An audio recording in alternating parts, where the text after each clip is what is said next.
Hi, I'm not Radical Liberation, but I am the Mad Mercenary from somewhere in Australia. I'm joined today by Turnip Merchant. How are you, Turnip Merchant? Hello, I'm doing quite well. How are you? I'm not bad at all. We're going to do something a little bit different today, guys. We are going to do is we're going to do a bit of an interview series. Obviously, as everyone knows, Radical Liberation is away for a bit. He is at the Mises well, not the Institute, but he's at a conference for the Mises, and with Charlemagne, I believe. And we're gonna have a little bit of fun while he's away, while the cat's away, the mice will play, and we're gonna do a bit of an interview series where we get to know some of the people in the community, and we're gonna just have a good time. This is a bit more of a relaxed stream, so we're gonna be covering some of the news. We're gonna be asking a couple questions, trying to get to know people in the community, and this is really a time where the audience can actually get involved. And if they have something they want to show us, or they have some news stories that they think are really pressing, uh, drop it in the Discord server. Obviously, we have links in the Discord server, um, and we will cover them hopefully. So that's the plan for this evening. But before we jump into that, what I'm going to do is I'm going to shill um, our our competition. Obviously, this year, guys, we as like last year, we're going to be running a competition, and this year's competition is to design a flag for a free city state. Again, rules and what you have to do are in the Discord server and pinned in the flag competition tab. So please go have a read of that. Um, I think you're going to really like the prize this year. We are upping the ante, especially since I think the what we are using for the prize is going to go up in value pretty substantially, probably within the next 2 years. But that's a whole nother story. Okay, I think that's just about everything. Oh, one more thing: the merch. We do have merch. Link is again in the description, and we have some beautiful designs there. And like me and Radical Liberation have been saying, we are very surprised that people are buying our stuff, and it's just very heartwarming and wholesome to see that people are buying our stuff and DMing us and saying how good the quality is. So, with all the shilling out of the way, let's get on to the interviews. Turnip, are you ready? I suppose I'm about as ready as I'll ever be. That's the spirit. Okay. Well, let's just start off. How'd you really come around to getting into this sort of sphere of YouTube, this sphere of the internet? I mean, we are a pretty obscure sphere. So, what was your journey? What was your story, man?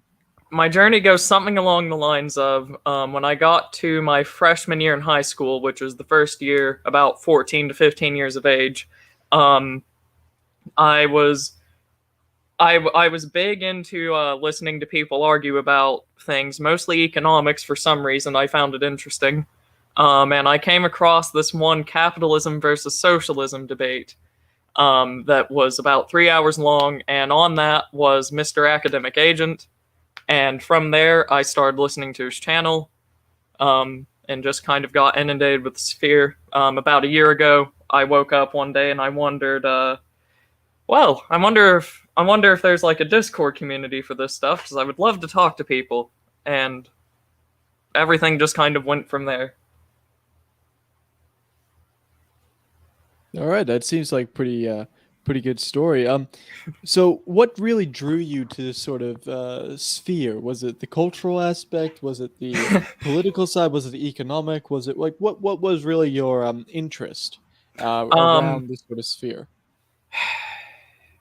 so it's always nice to have people that I mostly agree with because that is a rarity in real life.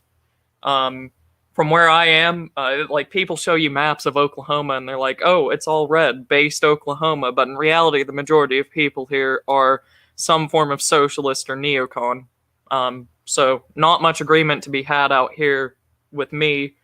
So just the fact that there is a group of people, a very large group of people that I share views with, very big pull factor. Um, but what really drew me to the sphere was the emphasis placed on economics, actually. Because, like I said, I found it interesting. Didn't have any sort of major epiphany or something like that, where I was like, wow, I really love economics. I just found it interesting. Still do. So here I am. Right. All right.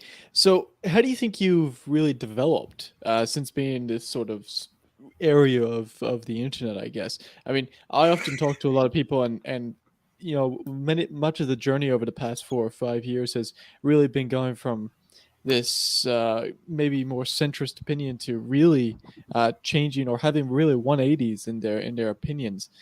For example, I know myself, I've become a lot more interested in the parallelism and yeah, really interested in alternative forms of economics and looking at the way the world works. So, is there been anything you've really changed your opinion about or come around to seeing a bit different light as being in this sphere? You don't have to give specifics, but maybe just one or two examples. Huh. Um, let's see. The events that were about a year ago now, the events of last May, really, like most people, I assume, kind of pushed me farther along into the direction that I was going. But I never really had a 180. Like, I've mostly just been kind of going in the same direction. Um, Right. So, sorry, just to be clear, these are the riots back in May, yes. correct? Yes. Yeah. Yes. I mean, a lot something that really that really threw me into the deep end, if you will, was when I was really studying American history for an exam and came across a lot of like a just a bunch of snippets here and there. The narratives that I had been fed probably weren't the actual truth, and they were just very convenient narratives that were being pushed by people in power. Coming across actual differing opinions, like maybe Nixon wasn't a monster, maybe FDR got something wrong, maybe things along those lines. Just coming across people actually differing from orthodox opinion. I mean, that's really what kind of got me to where I am, I guess. Wow. People in power manipulating the narrative for their own ends. I mean, who could have guessed that one? Um, no. So, when you say you were kind of already down on this path, does this what really kind of maybe was it just your personality that was already on this path? Was it your family upbringing? I mean, what are we looking at here? We want to know the real turnip, um, the man uh, behind the merchant. the man behind the merchant. Let's see. My father was he, depending on his mood, will oscillate between very paleocon to anarchist. So I mean, there is that influence. Um, my Face entire Chad, family, go on. my family has been very sort of Christian conservative for ever, really. That's also been a big influencing factor.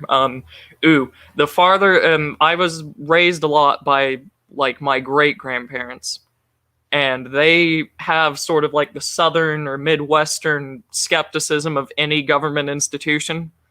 Like they're the people that are like pointing at the TV screen, kind of saying like, "Oh, those people up in Washington, they don't know anything." That's definitely influenced a lot of me. Um, uh, that and Based they on rural build, I see. you can say that. A lot of them grew up on farms. Go figure. Grew up during the Dust Bowl or the Great Depression, things like that. So you get a lot of. I got a lot of stories from them that were. Actually, I got a story from one of them about the AAA Agricultural Adjustment Act from FDR. Really botched things up for a lot of us. Wow, please go ahead. That's Well, fantastic firsthand experience. it's basically you can. That act was passed, and it just completely screwed up the basically what my family was farming at the time. Screwed up the price. They had to stop doing that, despite the fact that things were going well in a time that's usually painted as a very bad time for farmers. and Right. they went Just to to be clear for the audience, sorry. This was the FDR administration trying to recover from the Great Depression, from the Great and Depression. Yes. yes, and this was one of the measures that they put in place, where there was price controls and nationalization of industry, was it not? Yes, essentially.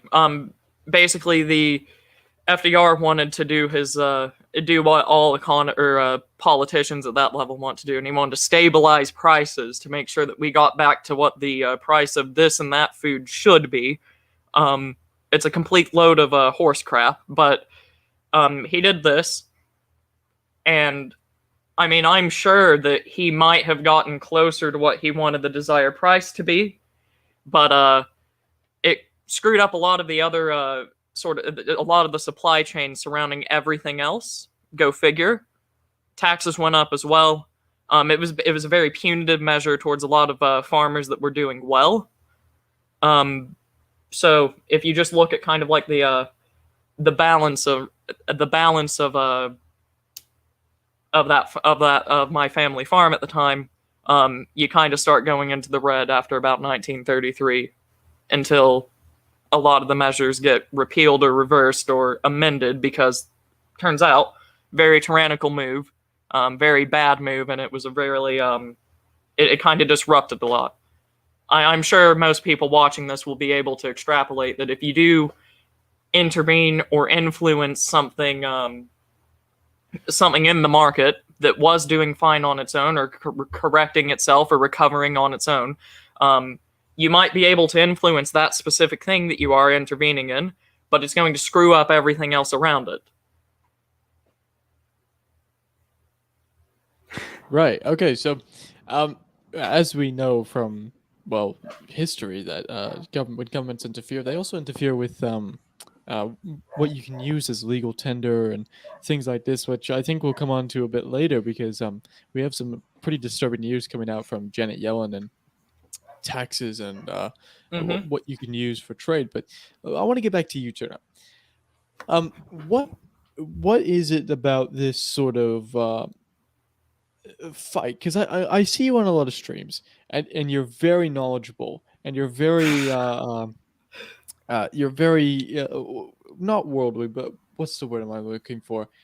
In-depth knowledge. Mm. You know a lot about, especially about U.S. history, and I think that's really where your speciality is.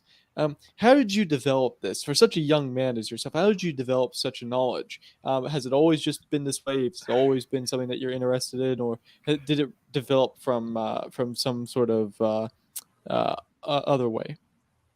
Well, thank you for characterizing me in such a way. I don't know how in depth my knowledge actually is. However, the I had to take a U.S. history class, and the teacher that I had was really old, and he had his very own particular way of teaching things. He just retired this last year. Very great tragedy for anyone that knew him.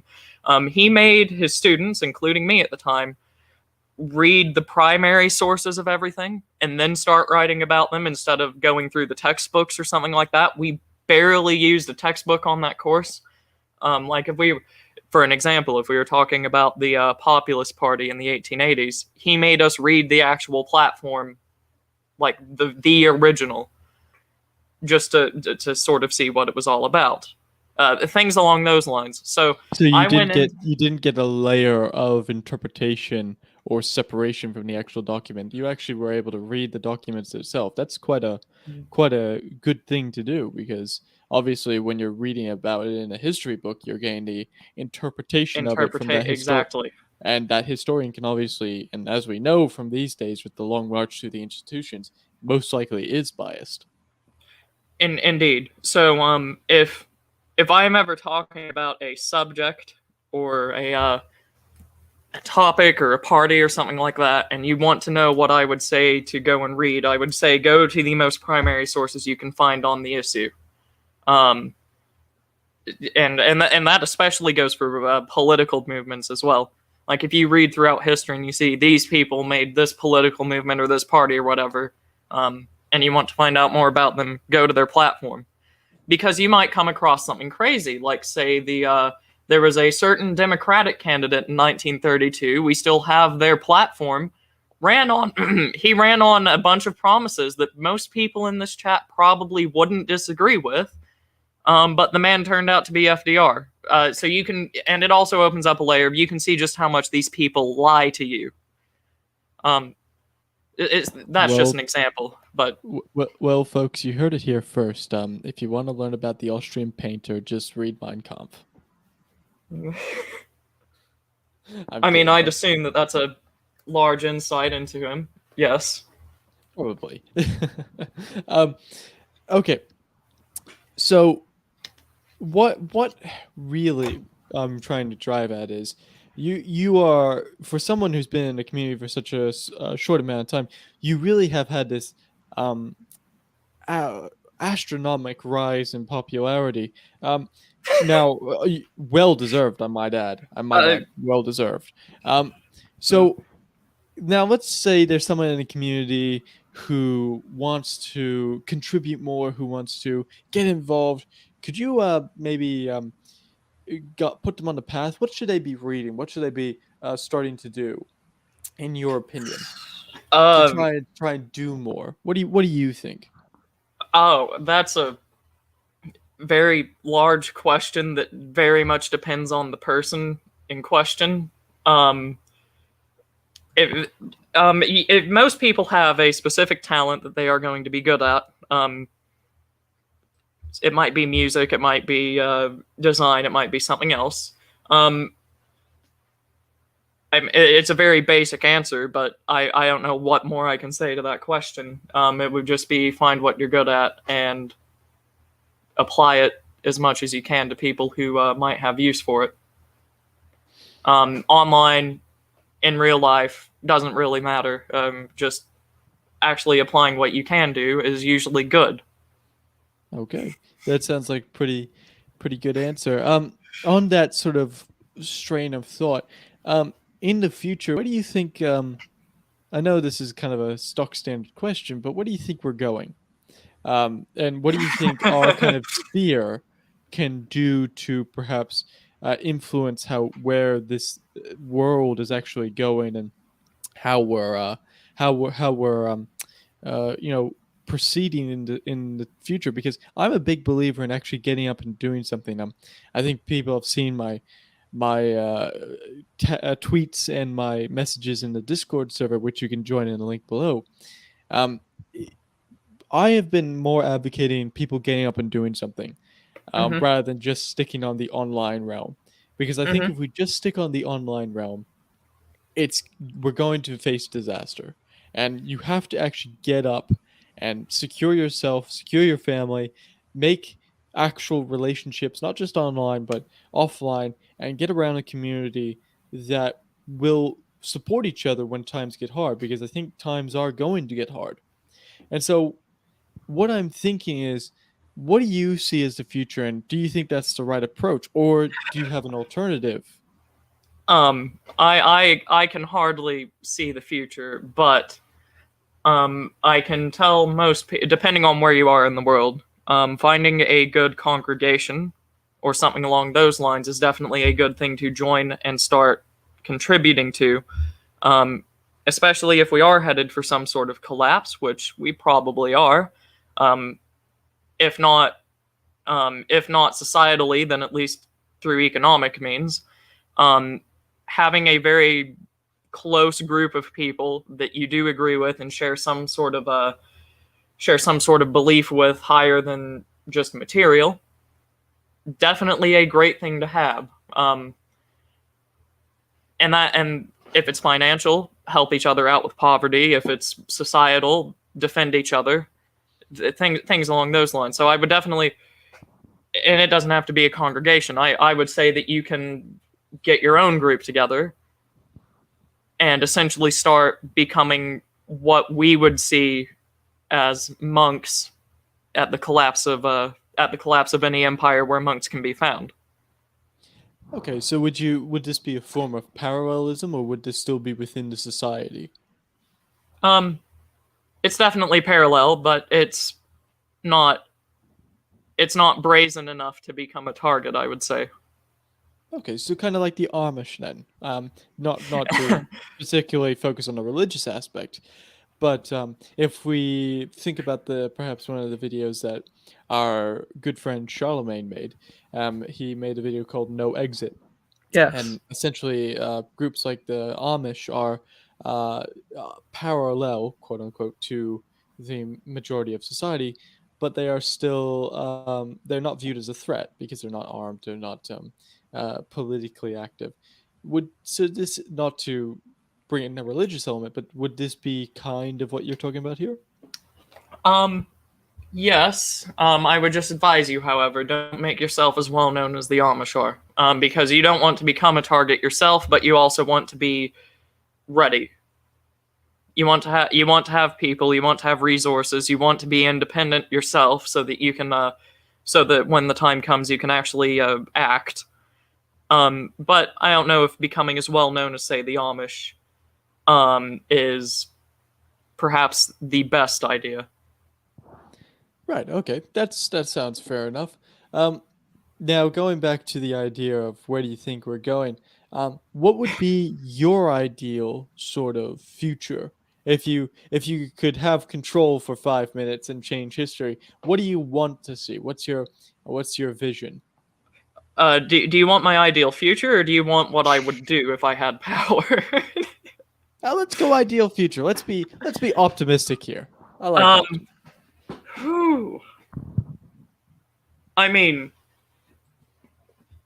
an ideal future at this point would be a future where people have actual freedom of association, and they live in places that aren't centralized. So personally see very little wrong with something like the feudal system or the indentured servitude system, where people can make contracts with each other, promising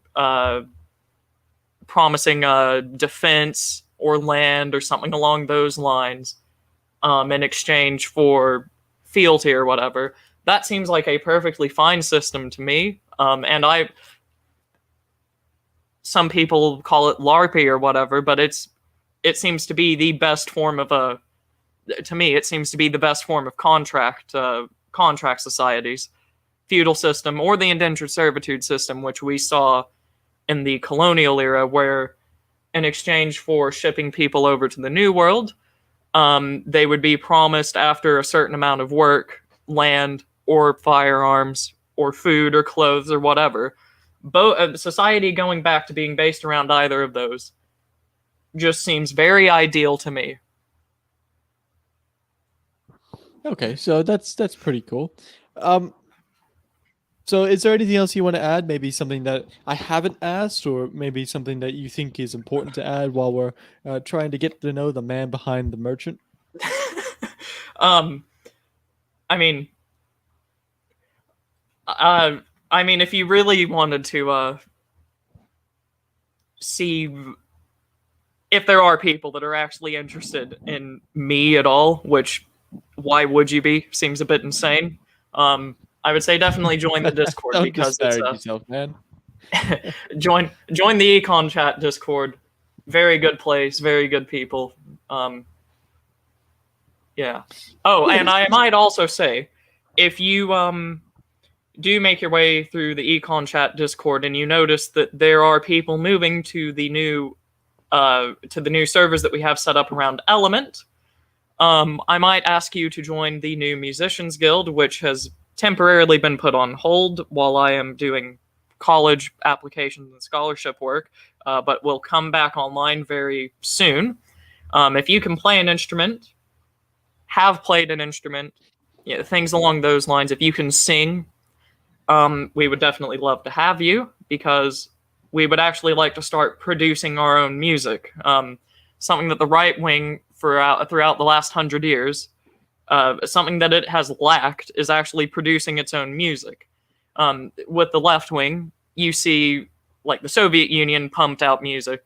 There were anarchists, like lefty garage bands or whatever, threw music out the windows at astounding rates. You had all the different corporations throughout the last century just pushing music into the popular sphere.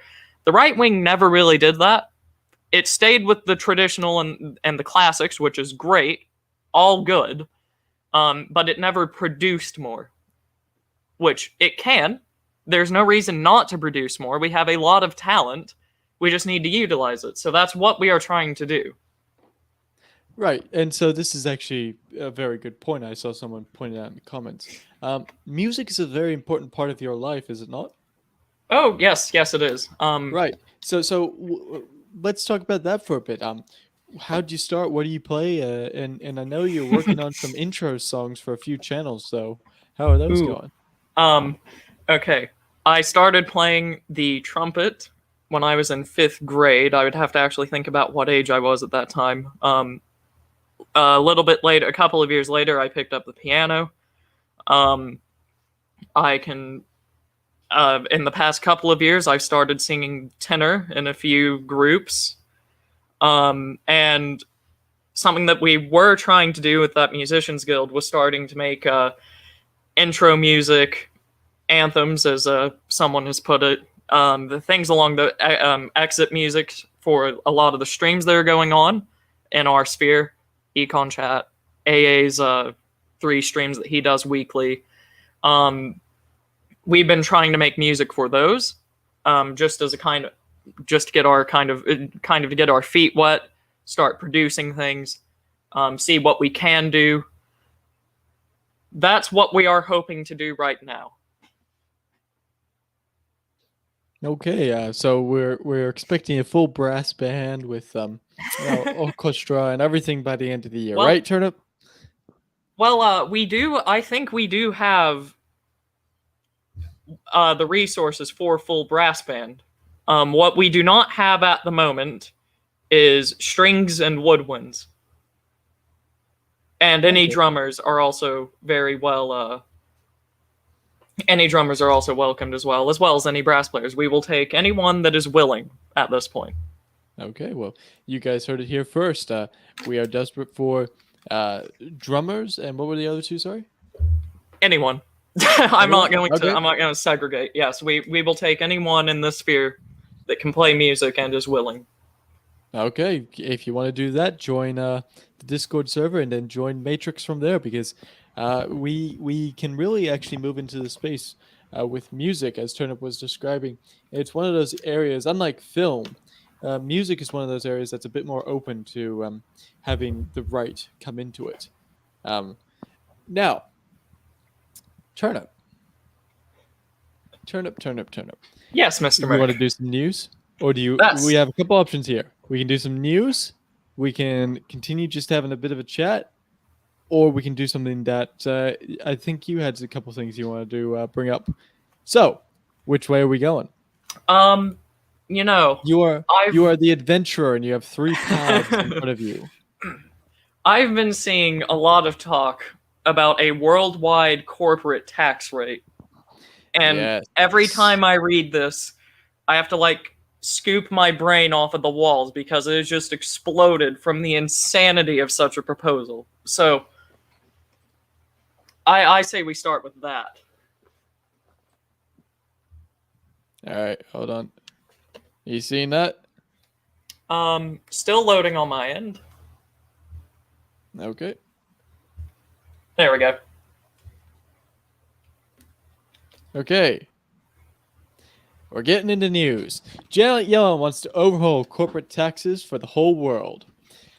Yes, people, this is exactly what you're thinking. So what we're looking at here is Mrs. Yellen, and yeah, if she's a Mrs., I'm a donkey. She wants to basically get rid of low tax zones, in essence. So your Cayman Islands, your what other low tax areas are there? Your Hong Kongs, your Singapores, those are all gone. Everyone will have one standard tax rate, comrade, and there is nothing you can do about it. Obviously, firstly, this interferes with international competition. Because if people can't lower and raise their own tax rates and attract businesses that way, then it's going to reduce competition. It's going to give those with other advantages like geographic advantages, population advantages, resource advantages, um, uh, make them look more attractive. And so areas that don't have that, areas that don't have these resources can't compete. This is really is basically trying to, in a way, uh, as regulation always does, um, knocks down the little guys and helps the bigger guys. So, Turnip, what do you think? Um, this quite honestly is insane. Just looking at the feasibility of it, other than say more, um, other than some methods that the CIA or someone like that might employ to get people to go along with it, if I am leading a country and I have done the sensible thing and not tax my population into the moon, why would I want to join some internationally agreed corporate tax rate and lose my competitive advantage with other countries? Second off, I would be really intrigued if this were to happen. What would this do to the prices of literally everything?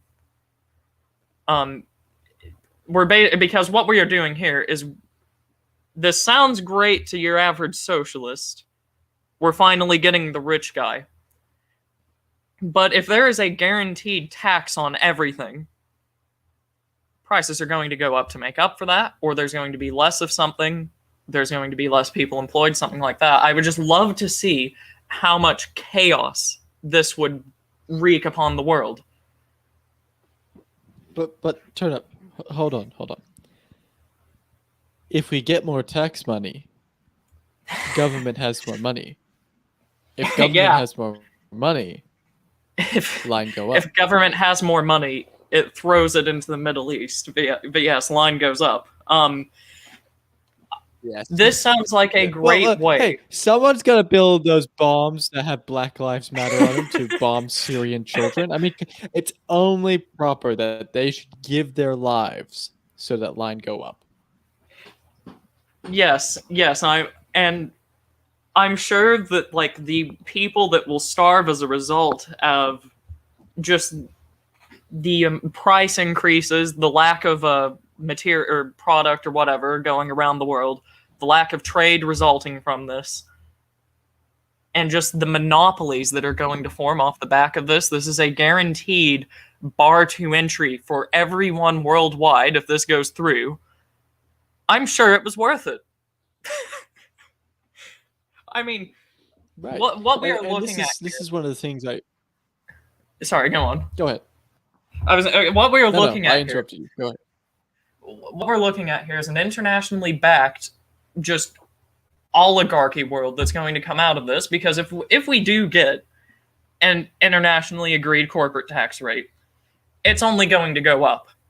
These things never go away, they never go down. That's just a historical law. So what's going to happen as a result of this? Well, you're going to get the same corporations that exist right now and are doing well. They are going to be around until the whole system collapses because they are going to be propped up by measures like this. They can handle this bill. If I wanted to start a company or something along that, I cannot. You're falling into this oligarchy world here, as always happens with these measures just on a national level, except this is going to be international. It's not going to be good. Prices are going to go up, quality is going to go down, people are going to starve as a result in places where there isn't a more secure food supply. This is It's correct. bad. I mean, this is yes, and this is not just bad. This is evil. Think about this. I've been reading a book so far. It's a very short book, although I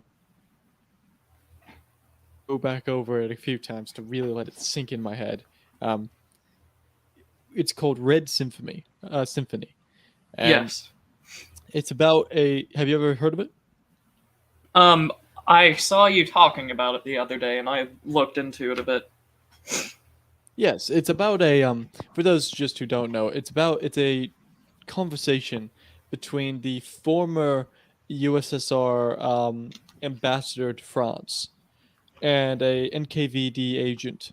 And the NKVD agent is interrogating this former ambassador, and they're having a few drinks, and the doctor, who is there to make sure that um, the former ambassador is actually, well, he doesn't die under the interrogation, is slipping drugs basically into the man to make him more loose and to make him speak his mind.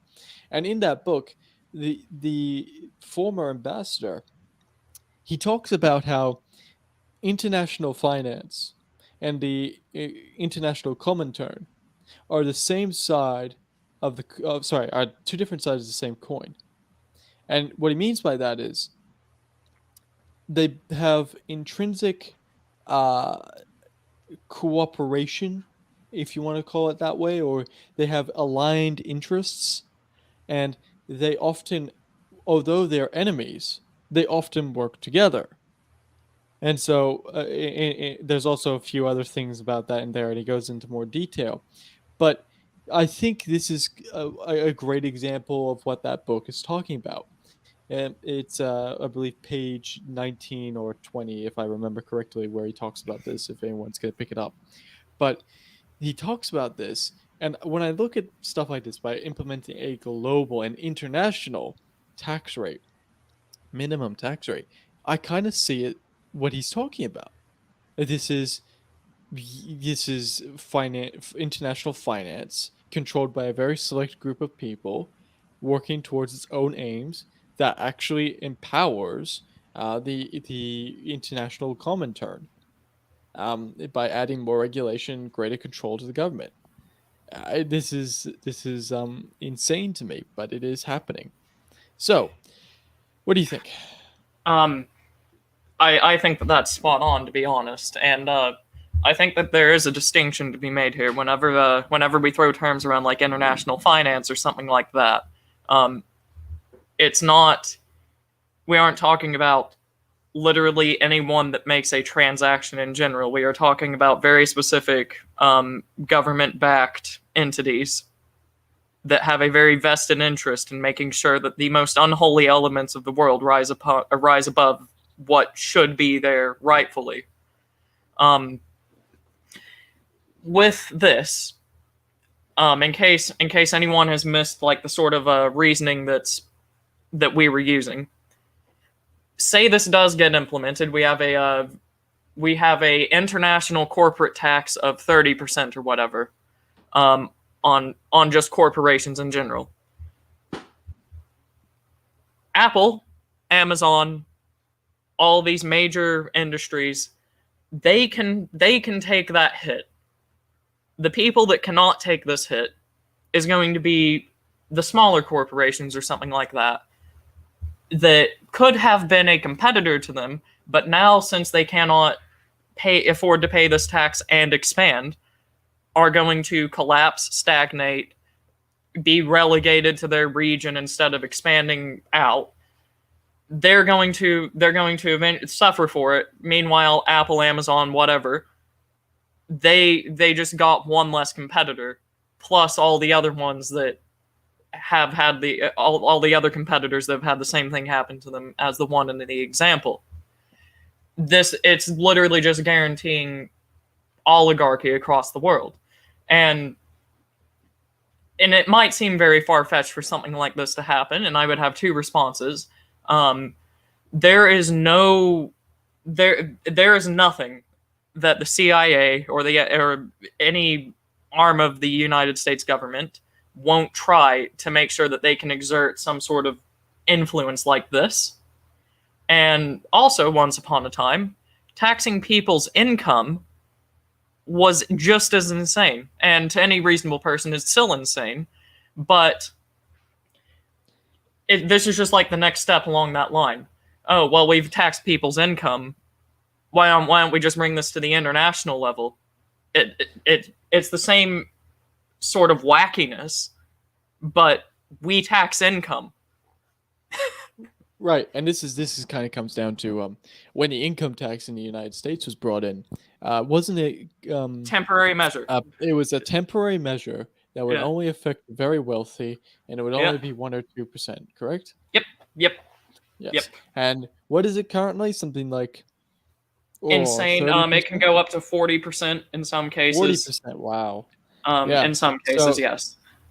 again, it's the thin edge of the wedge. Yeah, it doesn't seem like much now, but you've already seceded the power, and they will just expand it. And two steps forward, one step back. They still get a step forward. It doesn't matter. And you may be thinking, well, that's okay, Merc. That's okay, Turnip. We'll just use crypto. They won't regulate us. They can't get past us that way. Well, unfortunately, I got some bad news for you. India, India is planning to ban cryptocurrencies, and I think this is a kind of a key sign of the future. So India to reportedly propose cryptocurrency ban penalizing miners and traders. Now this is from March 14th. Basically what is happening is, as we know and as we covered with our war on cash, the cash bans, India has been one of the foremost leaders in banning physical cash and moving to the digital currency. Um, Now they're trying to ban cryptocurrencies, so you can only use digital fiat currencies. You can't own it. Now, I know everyone hates China, but India is not really a great alternative. So, if you think you can hide through crypto, um, good luck. I'm just saying, Um, good luck, because Merc, they're gonna I come was after going to crypto. say, And just like FDR, just like FDR did, and probably Turnip, you can speak to this point. They're gonna go after gold and silver. oh yes, like it starts off with we're just going to tax people that are very rich at 1% of their income. It gets expanded as wars go on. A very major crisis hits that was mostly facilitated by government intervention. So now let's raise that even more so that we can redistribute some of that to the people hit hardest. And oh no, we can't pay for all this. We have to keep our exchange rates at the same level that they were. Otherwise, that's going to cause more bank runs or whatever. So we're just going to confiscate gold. That's essentially what happened. There's more details, but that was literally FDR sent government agents out to houses and confiscated gold. I was going to say though, should we go back to the corporate tax article and actually give some details in it? Because like we touched a lot on the theory and consequences, but maybe we should add in some of the like what's It's going on.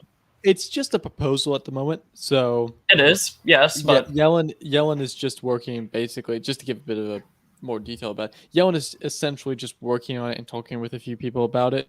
And as we know, talking about it really means they're making plans to implement it, but there's nothing solid yet. There's no real legislation. It's a non-binding proposal, I believe was the words used. right, yes, all right, Yes. So just yes. sorry. Let's no. Oh, good. Oh, good. The India stuff, though.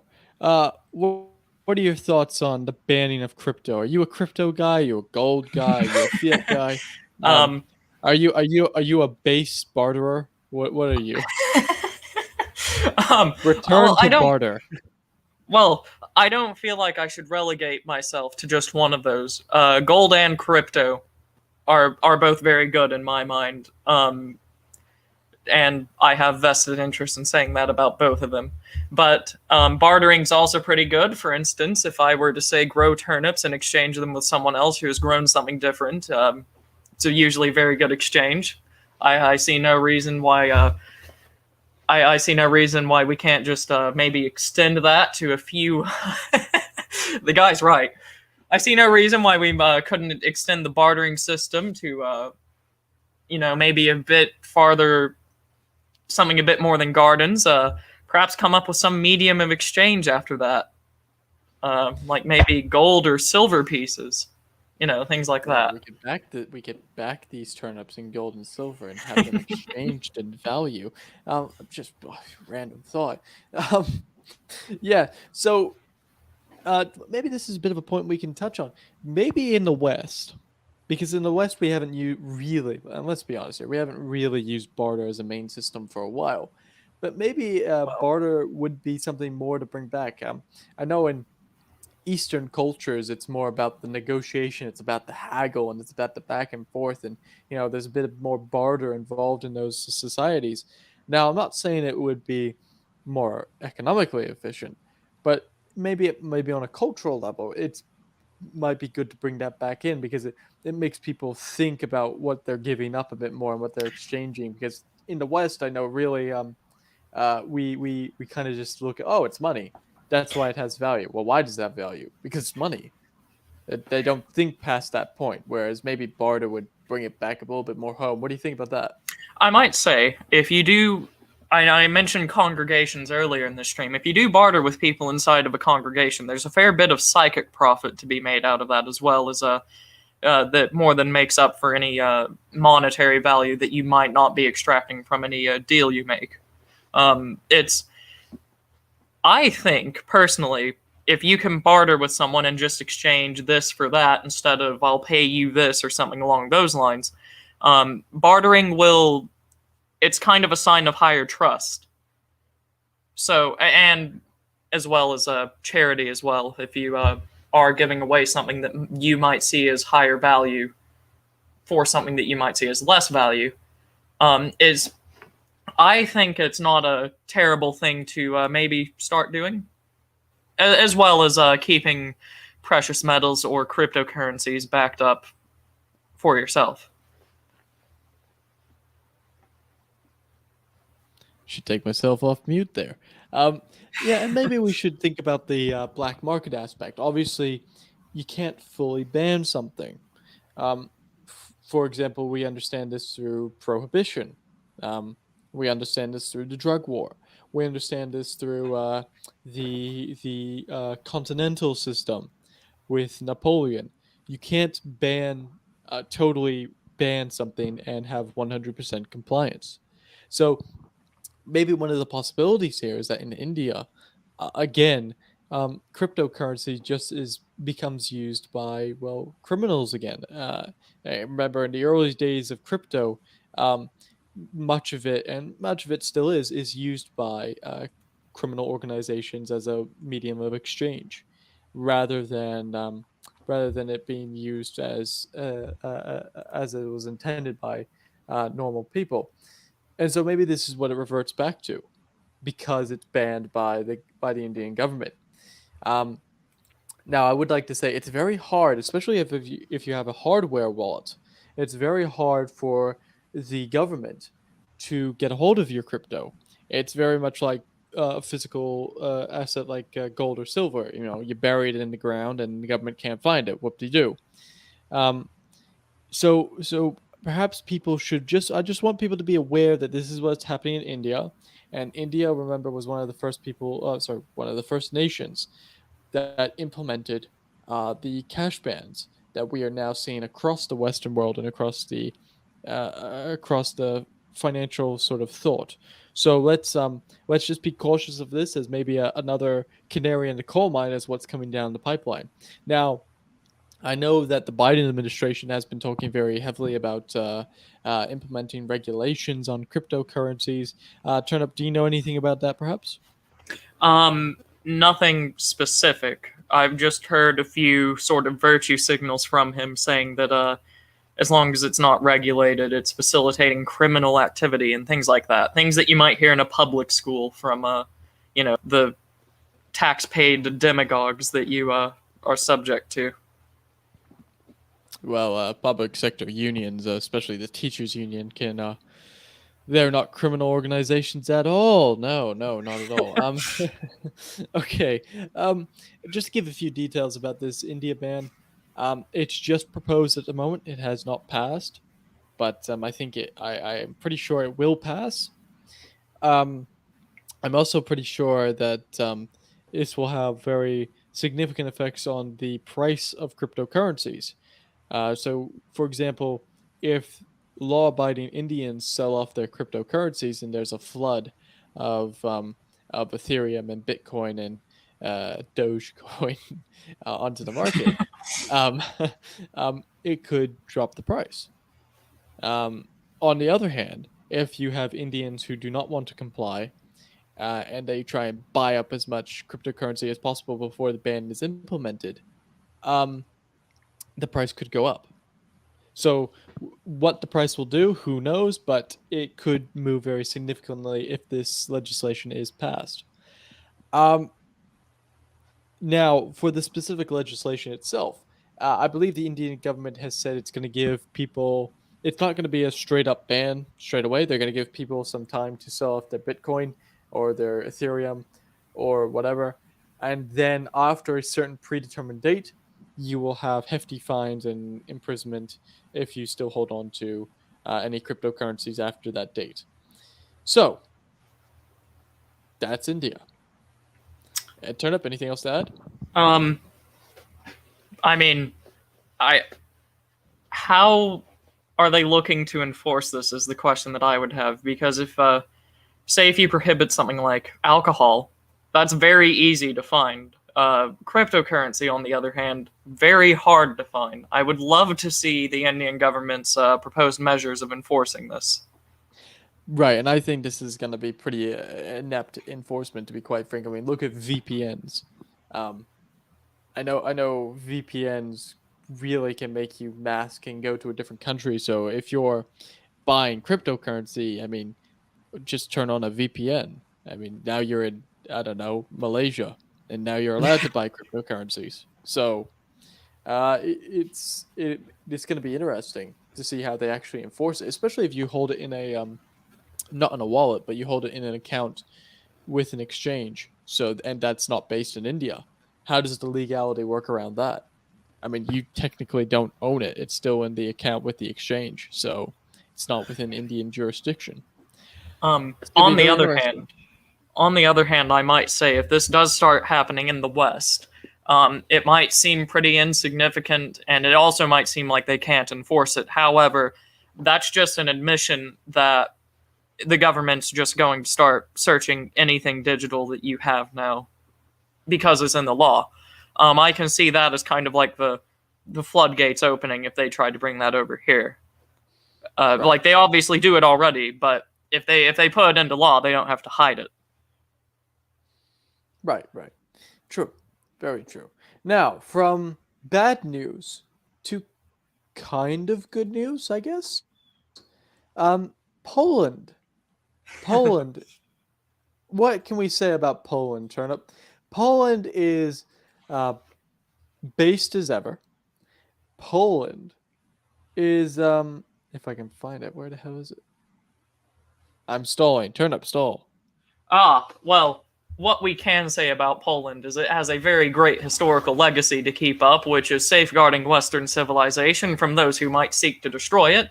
And the news that we have brought to you today, and despite some of the worst parts of their current government's policies that might usually get swept under the rug, this one's pretty good. They are currently purchasing gold.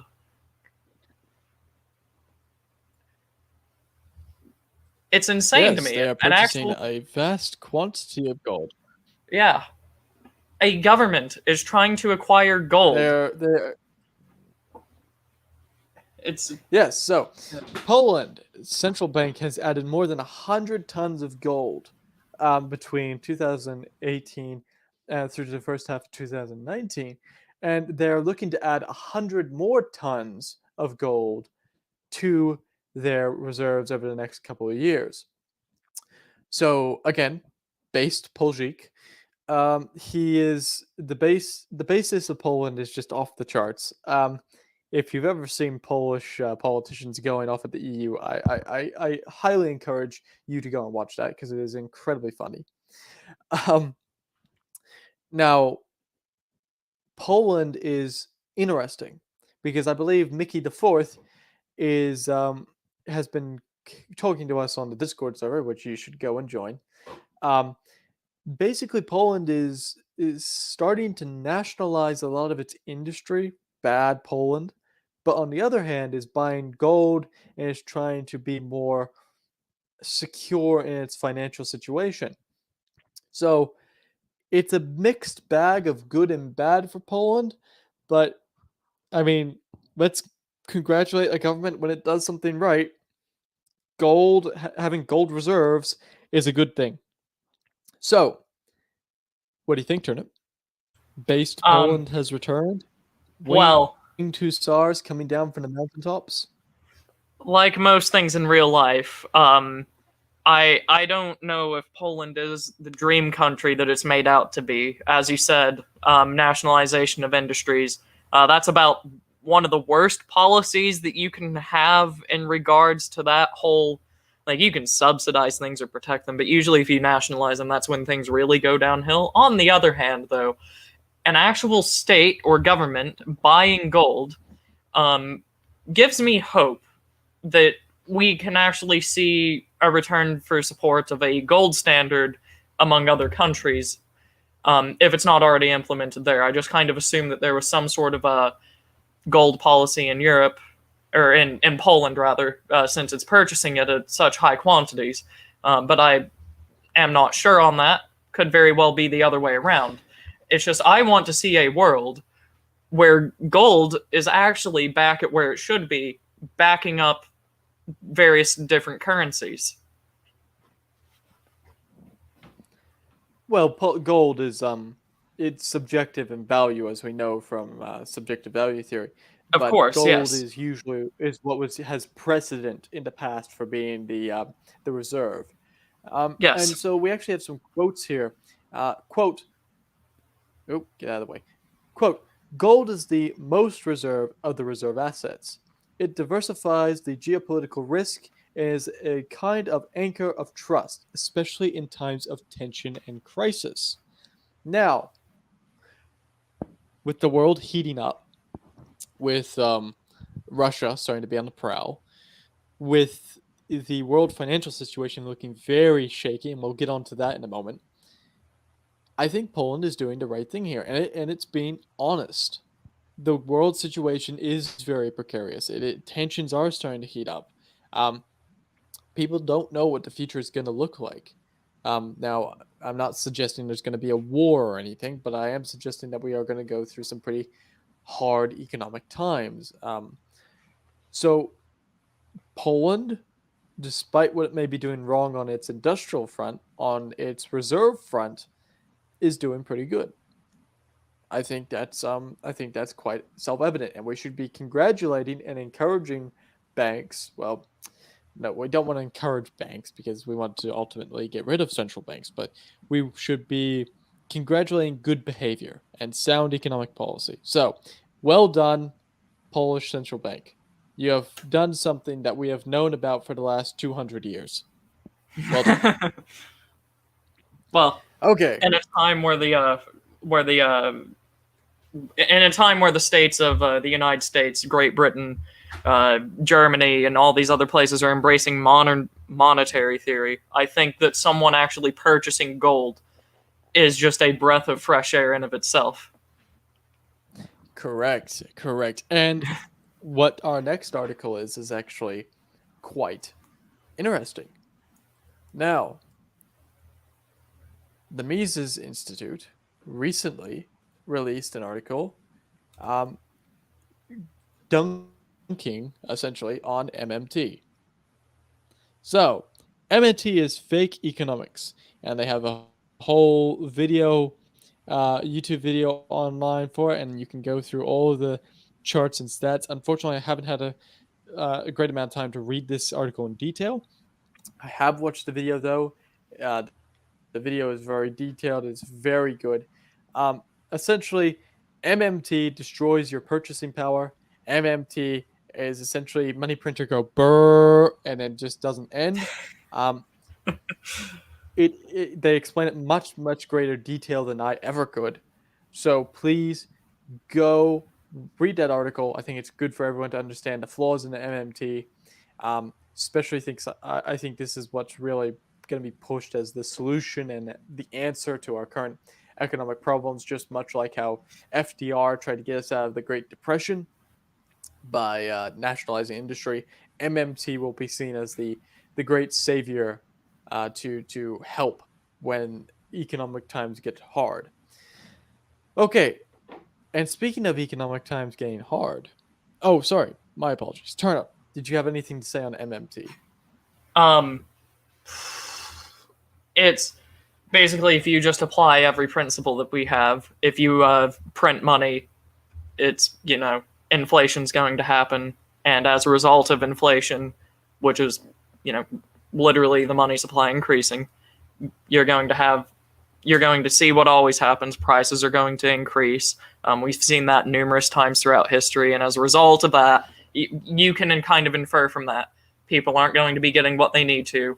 It's going to hit you guys the hardest, and the people that aren't going to be hit are the first people to actually use that newly printed money, which is usually going to be the oligarchs, elites, whatever, what have you. And why are we doing this? Well, it's because we've accrued such a massive debt that it's going to be unpopular for any cabinet or government to raise taxes to pay that off. So we're going to take what seems like the easy way out in the moment and just collapse the whole damn country. This is all this is. Yeah, it's insanity.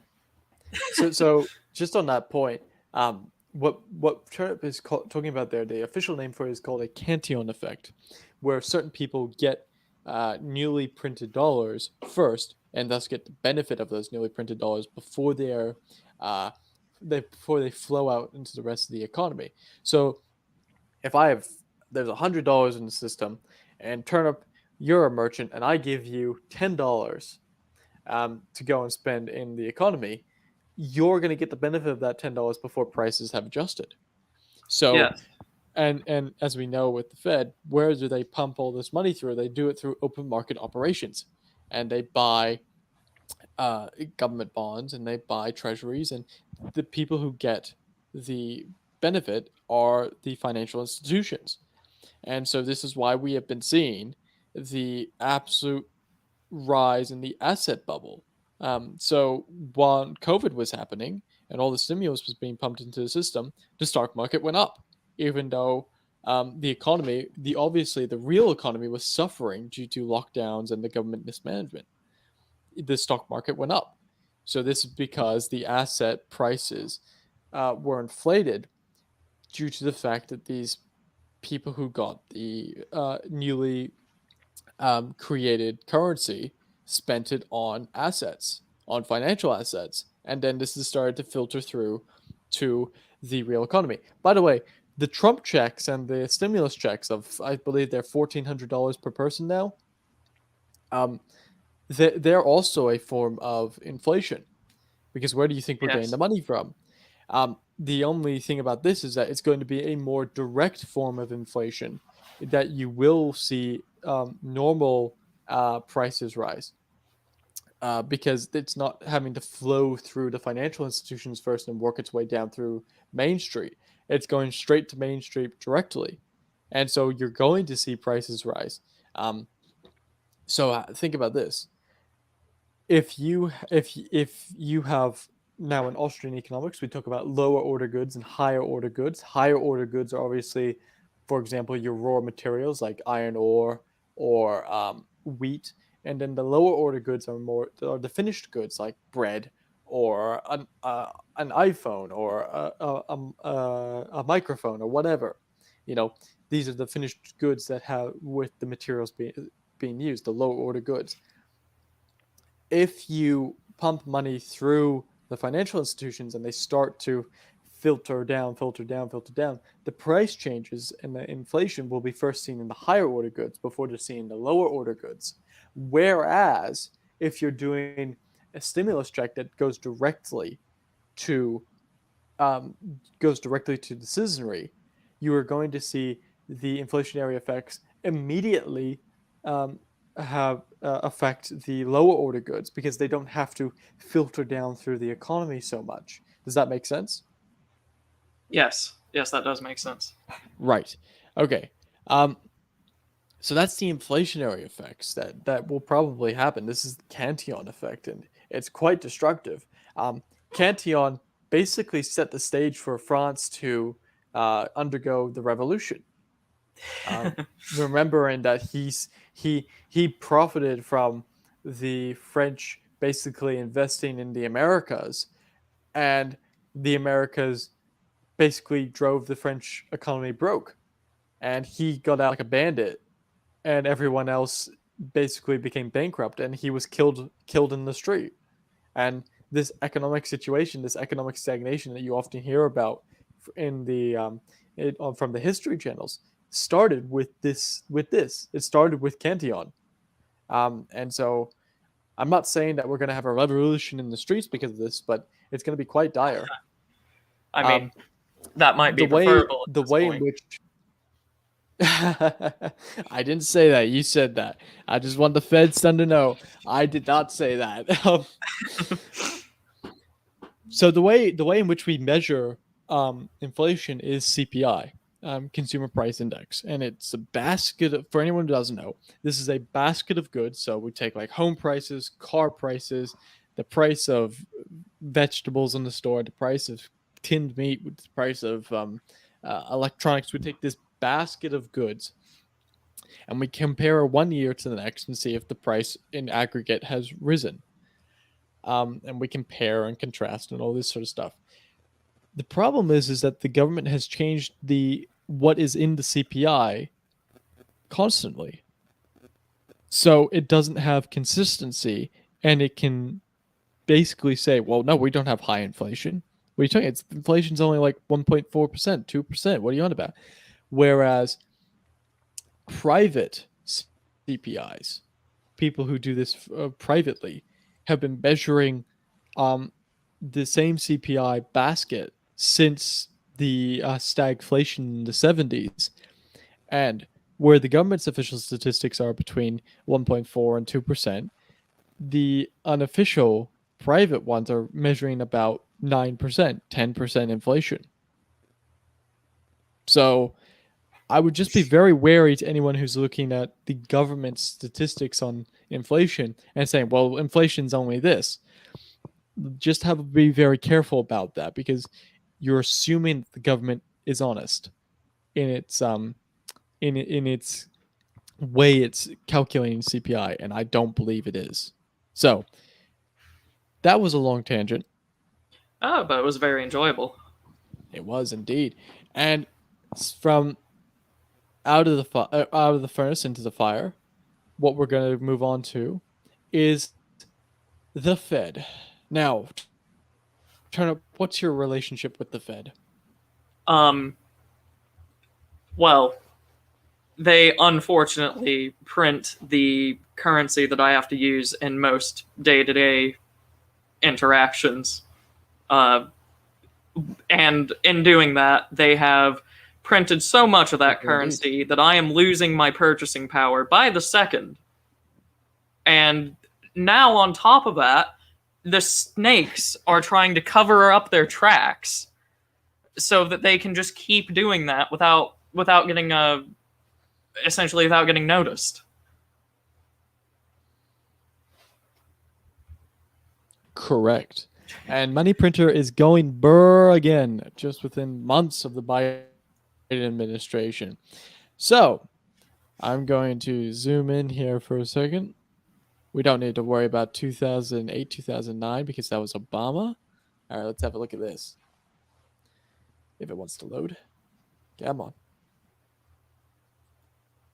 Nope, we're not loading. Okay. Can you see that? I can. There we go. I'm pretty Okay. sure that if you can just So, see the blue line skyrocketing, money you'll get printer the go point. burr.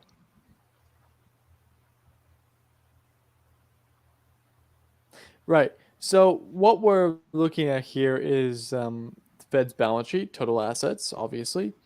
Um, we had this very large spike, as we covered, um, in the early part of COVID to try and quote unquote save the market, and then it started to go back down, and we started to say, okay, maybe the Fed's going to try and normalize rates. They're going to try and normalize the balance sheet and sell off all these assets.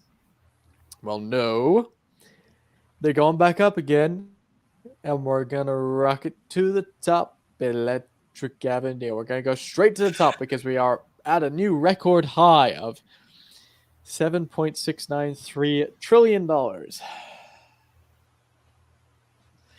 So, remembering that the height of when COVID was happening, the height of this whole new craze, everyone thought that we were all going to die, was 7.1. And we are now at 7.6 within the first. How long has Biden been in office? A month? 2 months? 3 months now? About 2.5. How long has it been, Turnip? Hello, can you hear me? Right. Yeah, okay. Sorry? I can hear you. Said, go ahead. All right, yeah, about 2.5 months. Okay, 2.5 months. So, to put this in perspective, Biden in 2 months has already done half of the stimulus that Obama had to do during the Great Recession. Just to put that in perspective. So yeah, 2 months, and this isn't even counting the checks that Biden is printing. This is not counting the regulations that Biden will be bringing in. So this man is going to be incredibly destructive. Or rather, should I say, his VP, who was the actual president, Kamala Harris, is going to be incredibly destructive to the economy. Because do you honestly believe that Joe has any idea where he is, let alone that he is the president? No. Very simple answer to that. Like, Turn up. How you? Go ahead. I was going to say, very simple answer to that. The guy is probably so off of his rocker that they're having to edit him into videos now. If you've seen the latest controversy, I'm not entirely convinced that he is alive, but I mean that's just the conspiratorial side of me. Well, I would say they're gonna try and stretch it out as long as they can, and then we're gonna have the first female of color president who's gonna bomb Syrian children because it's the progressive thing to do. It's the right thing to do, Turnip. We have, as long as the bombs are falling from a black woman, we're good. Right. By guns. That's all I'm saying. Obviously for hunting and sporting reasons, not for anything else. Jeez, stop it, Fed. Stop it. By the way, you can get boats that are having accidents at your local distributor. So just try not to have a boating accident. That's all I'm saying. Now, the Fed is horrible. The Fed is atrocious. But the Fed is not the only one who is doing this. The Fed is only the tip of the iceberg, because what we know is that if the Fed does one thing stupid, the Europeans have to top him. Isn't that right, Tim? Oh, but that's just tradition. Yeah, of course. It is tradition. It is tradition that the Europeans, the Europores, have to just absolutely go full retard. And well, yes, got that there. You guys see that? Do you see it, kid? Yes, Okay. I do see it. Merc, what am I looking at here? There. We are looking at the Eurozone's asset sheet, balance sheet with the assets. And as we can see, very similar. Line go up. But this is very interesting because they actually break it down for us, which is very helpful of them. And so what we have here, A1, gold and gold reserves. As we can see, that is the yellow line down the bottom here. That basically has not changed, and it's very small, the amount of assets that they have. Can you see that, Turnip? See how small Yes, that little yellow line at the yes. bottom is? It is a nice sliver. Interesting that they have that as the is a nice sliver. It's interesting that they have that at the bottom. It's almost like they subconsciously know that gold is like the bedrock. Um, Now, this is the area that I really want to cover is this purple area. We see this big, chunky purple area here. Yeah. Yeah, what is that, Worst. Merc? Securities of Euro area residents denominated in euros. So again, this is the European Central Bank buying securities, which has inflated the money supply and has increased the amount of securities on their balance sheet. And they're doing the exact same thing as the United States. But unlike the United States, they're doing it without, any sort of debate. At least under Trump, there was some sort of I wouldn't say halting, but at least they were trying to go back down, especially during the election year. They were trying to stabilize stuff. But no, there is no stabilization. They're just going to rocket to the top. Look at that. Look at that steep line right there. Unlike the Fed, where they kind of came down for a bit and then they're starting to go back up. No, the ECB is just going full retard and they're going to go straight back up. So, as I said, if the Americans do one thing retarded, the Europeans have to do two. Thoughts? So, Merc, what does this mean for the average European? What will this translate into? Right.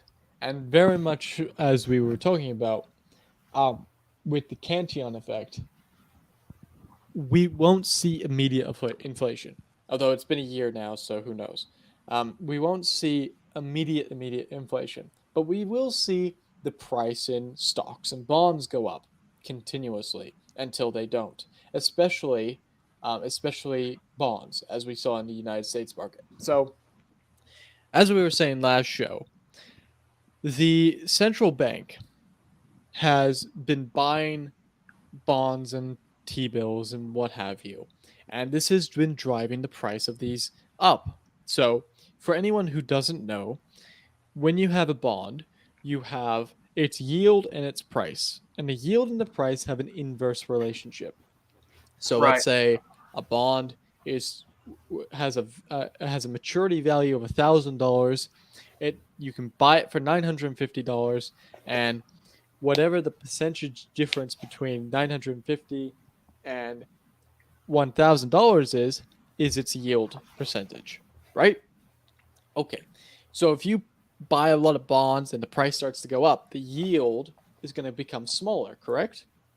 Whereas if you sell a bunch of bonds and there's a whole bunch of bonds in the market, the price is going to go down and the yield is going to increase. Right. Right. Okay. So what's been happening is that the central banks have been buying a whole bunch of these bonds, driving up the price, and so you're starting to see 0.5% yields.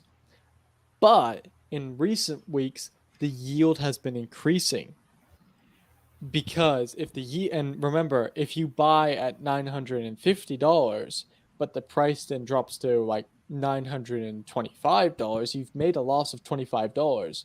And if the price continues to drop and the yield continues to increase, then you want to sell as fast as possible to minimize your losses.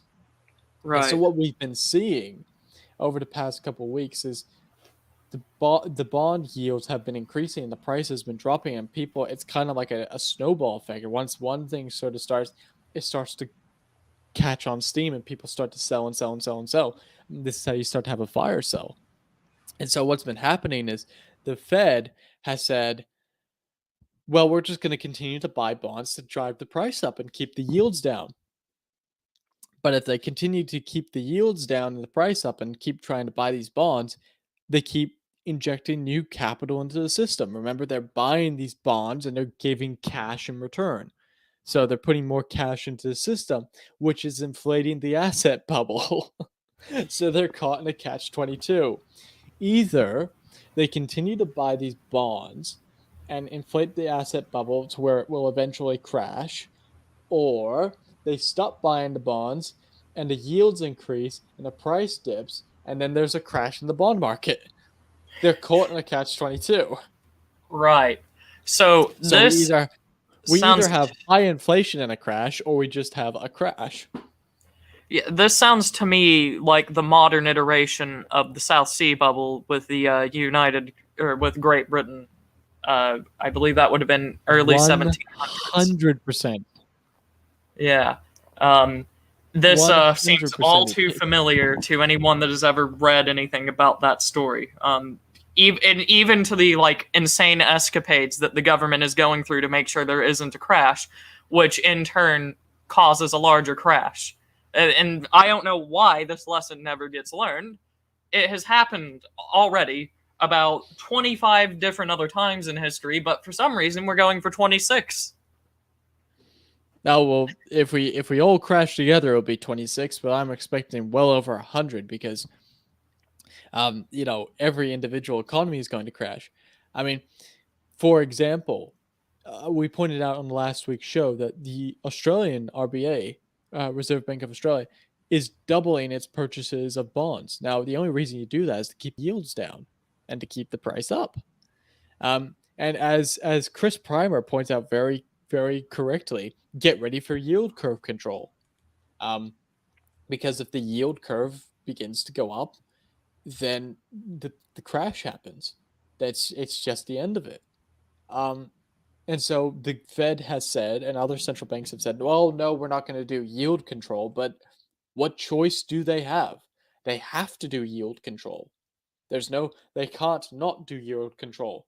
And when they do yield control, they'll inject more money into the system, inflating the asset bubble that will eventually crash and cause inflation. And if we go back to modern monetary theory, if they believe that printing more money will solve this issue, then we're going to have hyperinflation. And So, that's basically how this may play out. This may play out very, very poorly for the average person. this sounds to me like all the more incentive to, say, insure or back yourself up with something like a cryptocurrency or a precious metal or things to barter with. Would I We're be wrong coming full circle. We're coming full circle. in that?